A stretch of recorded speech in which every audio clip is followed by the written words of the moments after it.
ஒரு சந்தோஷமா ஒரு கெத்தா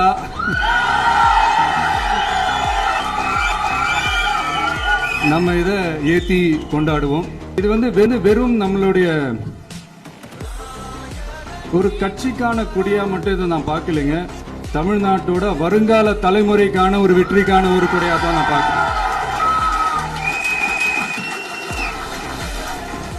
இது உங்க இல்லத்துல உங்க உள்ளத்துல நான் சொல்லாமலே நீங்க ஏத்துவீங்கன்றது எனக்கு நல்லா தெரியும். பட் இருந்தாலும் அதுக்கான அந்த முறையான அந்த பெர்மிஷன்லாம் அந்த ரூல்ஸ் அண்ட் ரெகுலேஷன்ஸ்லாம் ஃபாலோ பண்ணிட்டு அனைவரிடமும் தோழமை பாராட்டி நம்ம இதை ஏற்றி கொண்டாடுவோம். சரிங்களா? அது வரைக்கும் கான்பிடண்டா இருங்க. நல்லதே நடக்கும். வெற்றி நிச்சயம்.